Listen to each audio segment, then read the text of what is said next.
All right, guys. He is back from the dead. We thought we lost him there for a while ago. The long case of flu. I shouldn't laugh. I know a lot of people are getting sick with the flu, and Pat had a bad case of it and stuck it out. Of course, a stubborn guy like he is didn't go to the doctor at all. So, so that's a good stubborn Navy SEAL, just like we should do it. But all right, real quick, guys, just a little update. I know we promoted our True Grit Life Ruck that Pat and I are going to be a part of, along with Robbie Sherwood, our trainer. The registration is still open for that. We left the registration open, and based on the attendance and everything, then we'll finalize a date. So that is still there. Again, it's a fun little challenge. We don't want to make people seem like it's a torturous thing. It's if you're not in very good shape, you'll have a backpack with hardly any weight in it. If you're in fantastic shape, your backpack will have more weight in it. Pat's going to carry. He's not very good shape now. He's probably going to have like about half a pound or something. Yeah, I'm carrying nothing. Nothing. Yeah, no, the other way around. So again, that's still open. You can go to truegritlife.com to register for the Ruck. Again, we've got a 3-week training program. There's 2 levels for that training program, or you can just go do the Ruck, and that's it. So it's a fun thing, guys. We really want to have it be like a teamwork thing too. We're all pulling for each other. And the Ruck, and we'll be broadcasting that online too, so people, if they can't make it to the Ruck, can still be a part of it. So it'll be a fun event. So, all right, guys. One of the things that Pat and I both been very lucky to make it to a kind of an elite level of what we chose to do. Pat is a Navy SEAL. For those of you who have not seen Pat before, just to be sure, he's a retired Navy SEAL, and for myself in the National Hockey League. And it's all great, right? It's it's a dream come true. We dreamed of doing it, but along with that, both to get there and training, and once you're there, there's a lot of stress that comes with it too. So we're going to talk today about some of the things that Pat and I have gone through and how we've dealt with stress. Pat, to me, obviously both ends. Was it more stressful actually training to become a Navy SEAL, or was it more stressful when you actually became a Navy SEAL? Because when I was a SEAL, Buds is stressful, but at the same time, at the end of the day, all you have to do is put your head down and just not quit. There are skilled evolutions during Buds that are tough and they're very stressful. But when you show up to your team as a new guy, it's like drinking water out of a fire hose. You're just learning so much at such a high level. And you've got, 16 older guys who have done multiple deployments just watching you like a hawk. So that's a lot of stress. And do you actually feel that stress, Pat? Like, I know for me, my first year in the National Hockey League, and again, guys, I'll be careful. Whenever I compare my experience in the National Hockey League, I'm not trying to compare it to Pat's, being a Navy SEAL, 2 different things altogether. But for me, in my rookie year, I don't know if I realized how much stress I was under until the season was finally done. And then it's like almost now you got this chance to relax. You go, wow, I can't believe I was so stressed out the whole time. Did you feel that? Yeah, definitely. I'd liken it to being in a gunfight. You don't have time to think about it. You're just in it. And it's like, you got to go. And then when it's over, it's like, whoa, you're exhausted. And that's not just gunfights. That's training. It was just, when you're in it, it's just kind of, you don't even have time to think. And then when it's over, it's like all those, that adrenaline dump really catches up to you. Did you guys train for dealing with the stress? I know for me, I didn't do it until I was like 60 years old, where I was going to go on Survivor, where I actually trained and I didn't even recognize what the stress was doing to me. So Robbie, who was our trainer, had me do some stuff where I talked about this before, I'd memorize a poem or some speech from a movie or whatever. And then so I would have it down verbatim, be able to recite it. And then he would do something to either get me on a bike where my heart rate would be elevated, or he would stress me out somehow. He'd have some guy walk in the room when they're trying to train and be aggravating me. And I didn't even realize what I was doing. After that was done, I'd go to try to recite the poem again, and I couldn't recite the poem fully. So it wasn't until then that I realized what stress was doing to me, and then how would I deal with it? So did you train for that? Yeah, that was just all of Buds. It was just all of getting your head kicked in all day. And it's, I think that was kind of how we trained for that specifically. Like, we didn't do poems or anything like that. but it was, I think just it built up every day at Buds, built up your ability to deal with stress, if that makes sense. You know, Right. Both the emotional and physical stress, right? I mean, the physical part too, it's like you talked about, like the underwater training where you got your hands and your feet tied together. Yeah. I mean, I watched that. I watched the documentary the other day, and I'm watching, you talked about it. I was watching this documentary. I'm thinking to myself, oh man, I'd be in a panic when that was going on. I mean, how do you control yourself when you're under that much stress physically?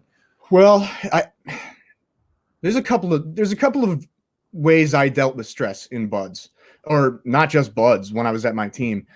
Number one, visualization. I would sit in my room at night if I had an evolution the next day, like the obstacle course. I was terrible at the obstacle course when we first started. So I would sit in my room at night with my eyes closed, and I would visualize me getting through each obstacle in order. And I would do that over and over and over.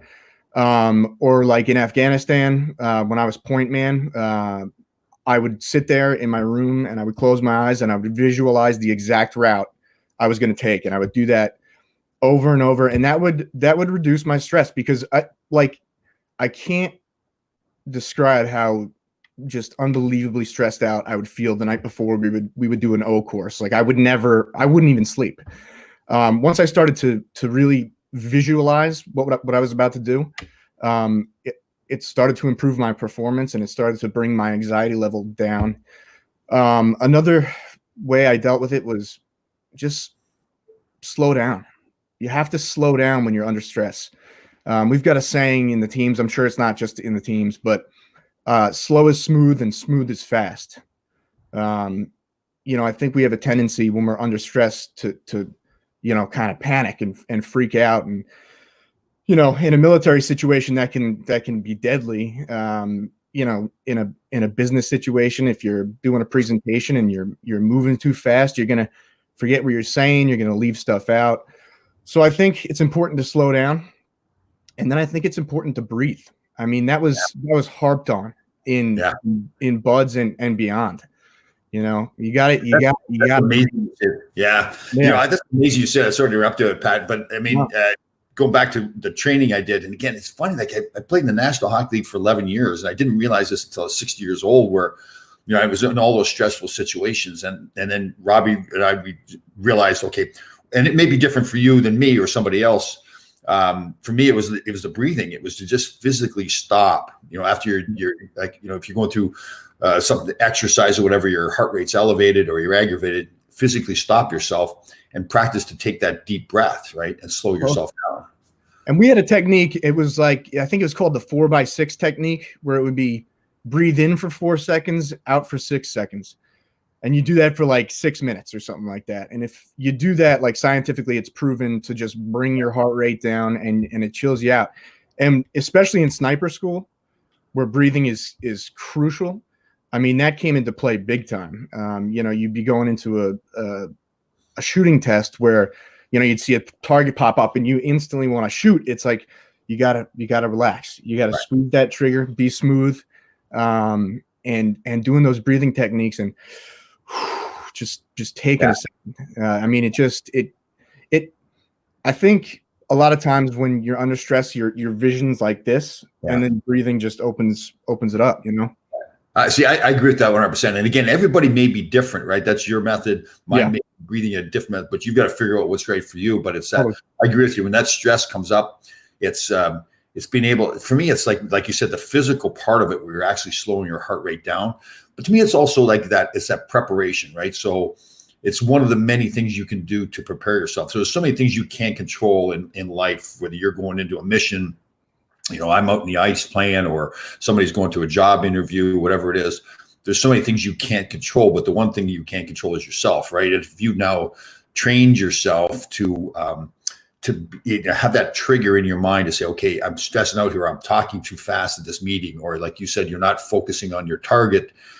You've got that trigger to say, okay, stop, take the deep breath, slow down. I'm fine. I've trained. I know what I'm doing. In your case, you were a sniper. You've trained and trained and trained. When you go out for a mission, you know what you're doing. And I think that's the key for people when they're facing something in life too, right? It's that, you have got to train. You can't kid yourself. You know whether you've done the training or not. And if you've done the training, you've got that key now. You're sitting there for that job interview and you're stressing out. This big mean boss is on the other side of the desk and you just physically calm yourself down. Totally. But you can't do that unless you prepared yourself, right? That's right. And you got to prepare yourself. And, I remember getting out of the Navy and thinking I wouldn't be nervous for job interviews. I'd been shot at, I'd done all this stuff. I'll be fine. It's just sitting across the desk talking to someone. But I was nervous as hell. But I'd put in the preparation beforehand. You know what I mean? I'd researched the company. I'd done all that stuff. But I remember sitting, in the lobby waiting to get called in for the interview and practicing the breathing techniques that I used in the SEALs. 4 in, 6 out, and it helped out a lot. See, and I think that's really important for people to hear, right? I mean, everybody thinks because, okay, you're a Navy SEAL, you've gone through all this training and all this stuff you've done, or I'm a National Hockey League player. I remember when I first got done playing, I started in the agent business. Now I've got to go, I'm starting a new business and I've never done that before, and I'm going to go sit in somebody's living room and convince them that I should be representing their 16-year-old son to go to the National Hockey League. Yeah, and you're nervous, right? I mean, it's funny, right? You think people say, well, why are you nervous? You've done all this stuff, and how can you be nervous? But you're not Superman. Yeah. You know what I mean? That's important for everybody to realize, right? I mean, you are going to be nervous when you're trying something. When you're getting yourself out of your comfort zone, you're going to be nervous. 100%. Absolutely. But I think there are techniques to deal with it, and I think for me, it's like you just said, it's preparation and then breathing and trying to really focus on slowing down and relaxing. Right. So, I mean, and like you talked to when you first went in, you've gone through your training, now you're on that team and you've got all these other guys that are experienced guys. Naturally, what happens to you too, and again, I think this is something you just need to accept and move forward with it. You're going to doubt yourself sometimes a little bit too, right? There's going to be that doubt saying, am I good enough to be here? I know when all my life, I dreamed of being in the NHL, and all of a sudden I'm at my first training camp, and you feel confident in yourself and everything, but at the same time, you're thinking, this is it, right? I mean, this is what I dreamed of. And am I good enough to do this?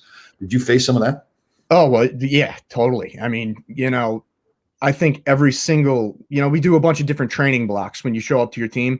So as a new guy, you'll do close quarters combat, land warfare, maritime operations. And I used to think before every single block of training, like, am I going to be good enough to do this? Because, close quarters combat is one of the most difficult things I've ever done. It's very intricate.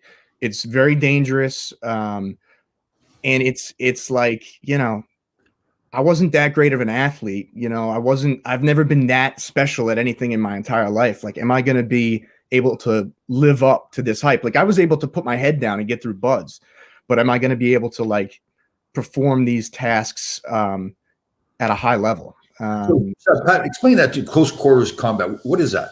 Yeah, so close quarters combat it's like the Bin Laden raid. So if there's a target house that you're going to go hit, it's everything you do in that house. So it's basically just taking down a house or a compound.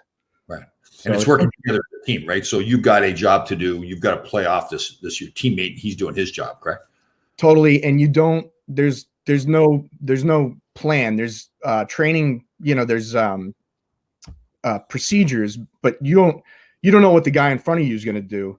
So you have to play off him, and it's completely quiet. You're not talking. So it's like I liken it to like a dance. Like, you go in and this guy goes left, you got to go right. And this guy's doing this, so you got to play off him. And everything's about protecting your buddy's back. So you gotta, it's a lot going on, and it's very tough. And it's there's a steep learning curve. So that's close quarters combat. And that was always the most stressful thing for me when I was a new guy. Yeah. It's for me, it was as much as I, even like 7 or 8 years into my career, I was confident in myself. I knew I belonged and everything, but there's always something in the back of my head saying, and I'm really glad it was there. I didn't realize at the time, but now looking back at it, always saying like, okay, Tom, you still need to prove yourself. You still need to go perform, right? Like in training camp, obviously you had to perform in games and everything. I had a great friend of mine became a coach out in LA, this guy by the name of Robbie Fatorik. we were teammates together in New York, and then he coached in LA when I was there. And like one of the most disciplined men I ever knew. Like way before the rest of us knew what we were doing, his stretching, his diet, and all that kinds of stuff. And we were training camp one time out in LA, and he came up to me in the middle of a practice. He says, "Tom, you don't have to make the team." And I'm thinking to myself, like, I really didn't comprehend what he was saying to me, but he was saying, "Tom, you don't have to be the hardest worker out here in training camp. You're an 8-year veteran. You don't have to make the team." And I honestly, God, at first I just couldn't understand what he was talking about. And I look back at it now, and I'm really happy I had that inside me. That I didn't ever get that attitude that, okay, I've made it and I can just relax, and now always going. Do you think that comes from, growing up not being the best athlete? Totally. Absolutely. Yeah. You sound like you're right up the same alley. It's, it's that whatever I did, and it seemed like this was all my life. And even now, like I really talk to people about the whole True Grit Life thing. It's that showing up every day, right? You're not going to necessarily do anything special.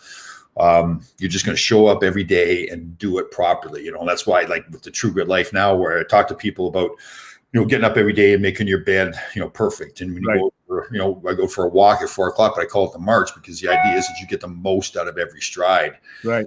And you sound like you're the same way with you done, right? You were never the best at what you did. No. And we'll bring it back to close quarters combat. Like the second go around, I knew what I was doing. And I was pretty good. But I would stay up at night and I would draw up scenarios that could happen, and I would go through them in my head. And I was obsessed with it, because I was like, I never quite, I was never the best, so I wanted to be the best. And I knew I needed to put that work in. And, other guys, they didn't do that. A lot of them were naturally more gifted than me, and more, they were able to see things better than me in the house. But I just had to put that work in, and I was constantly doing it. Right. And to me, that's this is going to sound a little corny, but that's really rewarding too. Like to me, like I look back at it, or I see kids now, they go out in the ice and they're playing, or I see kids in school who aren't those natural athletes or naturally intelligent kids, but they accomplish something because they just put their head down and they work so hard at it, right? And they don't quit. They don't ever say, and again, that those doubts are in the back of their mind. Yep. Because they just work so hard, and it sounds so simple, right? It's not like there's some magic pill or secret that nobody else knows. And the fact is, I think with most really successful people, that's been a big part of it, right? They just show up every day. Definitely. And I think, a lot of people aren't willing to do that. I think, if you are willing to do that and put your head down and work your butt off, like, I think a lot of people get discouraged. Like a lot of people who aren't just naturally gifted and naturally smart or whatever, they get discouraged and they defeat themselves. Right. Yeah. And doing things like, and we've talked about this before too, they get discouraged. And to me, if I feel like if I'm working all the time, like if I'm getting up every day and I know I'm doing the little things, even if it's not working, even if I go for a week where something hasn't worked the way I wanted it to work, I know that if I trust that process and I keep going, that it is going to work. And I know that because I've done it before, right? I think back to when I was a kid growing up on the farm. I wanted to make the National Hockey League. But if I was 15, I knew I was going to make the next day. I had to work to get to that point. And so I think like the same thing for you, right? You want to be a Navy SEAL, and you knew you just couldn't all of a sudden, sign a piece of paper and become a Navy SEAL. You had to put the training in to be that Navy SEAL. So now you've learned that in life, and now you know that you can accomplish anything if you put the work in. Well, I think, yeah, absolutely. And an inspiring story to me, there's, who Herschel Walker is? Yeah, sure. Yeah, sure. So he grew up, and when I think up until high school, he was kind of a fat, pudgy, unathletic kid who used to get picked on and beat up. And he decided the summer going into high school, he was just going to start doing pull-ups, push-ups, sit-ups, and run. And he did, he does some astronomical amount of pull-up. He does like 1,000 a day and 1,000 push-ups a day. And like, he just worked himself into a machine. Granted, he has some amazing athletic ability naturally, but he went from being this pudgy kid 1 year to just being a monster the next year. And I think that's a really cool story. Or like, JJ Watt was a walk-on at Wisconsin, and now he's, one of the best players in the NFL. Yeah. Yeah, I was lucky too. Playing with Wayne Gretzky. Maybe one of the best maybe the best hockey players ever played. And everybody thinks that he's got a special gift, or he was born with some special gift, and really, he wasn't a big guy. He had hardly any muscle in his upper body. It was all muscle in his legs and everything. Right. He didn't have the hardest shot. He wasn't the fastest skater. All those things, and he just showed up every day. And it sounds funny to see this great athlete that's done all these great things. And to me, the simplest part of it was he just showed up every day and played. Yep. And what I think too is that, and we're talking about dealing with stress and physical and emotional stress and how you deal with it. And a big part for me is to understanding that you're not going to be perfect, right? That you're going to make mistakes, and that once you've made that mistake, don't stress out about it. Now deal with it. You know what's coming. Nobody is perfect. Totally. I mean, it's kind of exactly the story you told about getting kicked off the Canadian Olympic tryout team. It's like you could have just gone home and hung your head low, but instead you just got back in the gym and back on the ice and then became, a pro. Yeah. Just so people are aware too, we talked about in the past, and Pat is more than happy to talk about it. In fact, wants to talk about his what he's gone through. So Pat had a great career as Navy SEAL. Then when he left the teams, had a hard time dealing with the fact he wasn't on the teams anymore, and had a hard time dealing with alcohol, and has solved that problem now and has moved forward. But there's a story too where, listen, it doesn't matter how successful you've been in life, people have things to deal with. You've dealt with your alcohol problems now. Did you look back, and I think we've touched on this before, did you look back on your experience, how you trained yourself to help you deal with the alcohol problem? Yeah, I think it worked for me and against me. So a lot of it, if I take the bud side of it, it was just push through it, muscle through it, like put your head down and just deal with it. And that's kind of how I approached the alcohol thing for a while. It was just like, just man up and stop. And that wasn't working. But then I think the team aspect, leaning on my buddies when I was actually on my team and having to work together. And, it's exactly what we were talking about with CQC. It's like,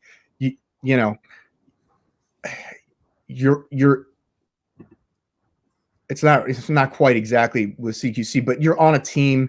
You guys are working together for a common goal. It's like you need a team around you to help you out a little bit sometimes. And there's no shame in that. But I mean, certain things with training help, but I think. So was it like a stress thing too? Did you say it's like, why is this happening to me? Like, you're almost like mad at yourself at some points too. Yeah. Well, I went from being on a SEAL team to sitting behind a desk for 10 hours a day, and I just couldn't reconcile it. It was just, I was kind of pissed off. I was pissed off. I left the Navy. I was just kind of pissed off at the world, and I kind of dealt with it through booze, and it was stupid. So like you're saying, like you're pissed off at yourself for the decision you made. Yeah. Like, because I look back to myself too. Like you bring up the thing that I tried out for the Canadian Olympic team and going out and thinking it's a brilliant idea to go out and have a few beers the night before and rearrange the furniture. Like I was mad at myself. Like, how could you be so stupid? Like, you do those things, I think, especially when you're younger, but at any time in your life, you're like, what was I thinking? Right. But that's to where, okay, we made mistakes. You're not going to be perfect. You have to deal with things. It's a learning experience. Yeah. You're not perfect, but what do you do with it? You're gonna drink yourself to death, or are you gonna figure it out? Right. So was there one moment for you, Pat, where you said you're like, that's it? Or was like it just kind of evolved to the point where you finally said, "What am I doing? This is ridiculous." It just evolved to the point where it, like, one day I woke up and I realized I kept saying to myself, like every Friday I'd be like, you know what? Sunday's my last drink. And then the next Friday, I'd be like, you know what? This Sunday is my next drink. And I kept doing that. And eventually I was like, you know what? I've been saying this for a year now. Right. And this is not good. So I think there wasn't like one moment where, like, I hit crazy rock bottom or anything like that. It was accumulation. It was just it was a year or two of just fooling myself, and I realized I just recognized it one day. Right. The light bulb went off. We've been talking today about dealing with stress, so it's another. You're dealing with a different stress now, right? And now you've got to change that pattern. You put yourself into a pattern, and you've got to change that. It does take. I mean, you got to be strong to do that. There's so many people that just stay, whether it's alcoholism or a bad job or a bad relationship. People just stay in those situations and don't have the strength all the time to get out of those situations. Yeah, well, it became a routine, and I think it's hard a lot of times to change your routine. Yeah. So yeah, I mean, yeah.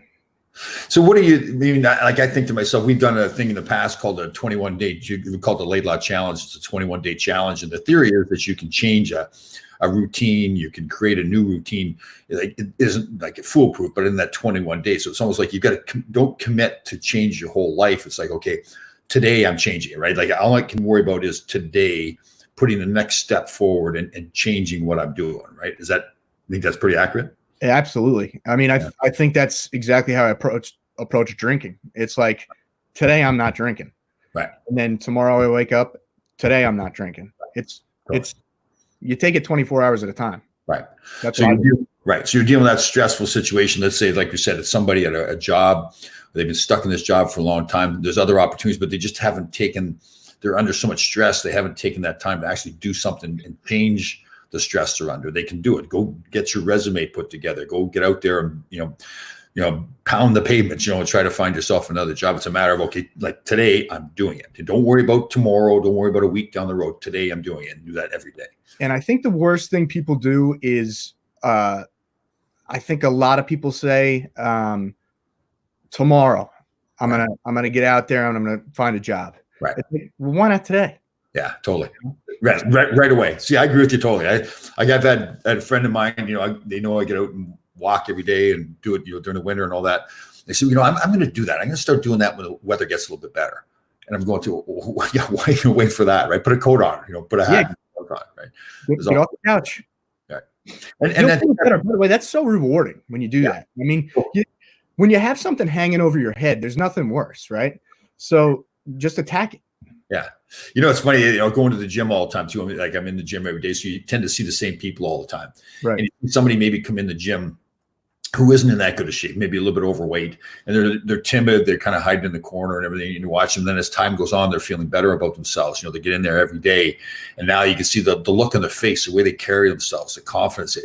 I think it's important, like I try to, I don't want to intrude too much, but I'll go up to somebody like roar at them. And they're like, yeah, you're getting it going, and they're like, at first they're kind of shocked, like, what are you talking about? Then when you do it every day and you kind of give them the knuckles, you compliment them on how, they're working so hard. Now they're starting to feel real good about themselves, right? Not just because of me going out and saying something, because of the work they're putting into it. But I think you're so right. It is so rewarding to change something in your life. And especially when everybody's got the power to do it themselves, right? It's like, get up earlier. If you tell me you don't have enough time in the day, that just doesn't work. No. Don't sit around, watch TV at night, get up earlier in the morning. Yeah. Just put the work in. I mean, easier said than done, but it really, like, that's all you got to do. Just put the work in. Totally. All right. Well, this has been good, guys. Pat and I, we've been through a lot of stuff ourselves and learned a lot of things a good way and the hard ways. And we've talked a lot about dealing with stress today, and it's it's that preparation. It's physically learning what calms you down. So if you're in a situation that's stressful, taking that deep breath, and you've got to practice it like anything else. You got to figure out what works for you to prepare for those situations. There's no reason you can't get through things. You can't say to yourself, "Oh, geez, I don't want to do that. I'm too stressed." There's always a way to deal with it. There's always a way to prepare. If you're going for a job interview or whatever it is, there's always a way to prepare for that and not be so stressful. So, all right, one other thing, guys, just again, we talked about at the top of the show, that Ruck Challenge, registration is still open for that. Pat is going to try to kick my butt in the Ruck Challenge here, 6 mile with our backpacks on. You can go to truegritlife.com to register for the Ruck. And we're going to have ourselves a lot of fun working as a team. So great job, Pat. Good to see you survive the flu too. Yeah, I appreciate that. All right, bud. Bye.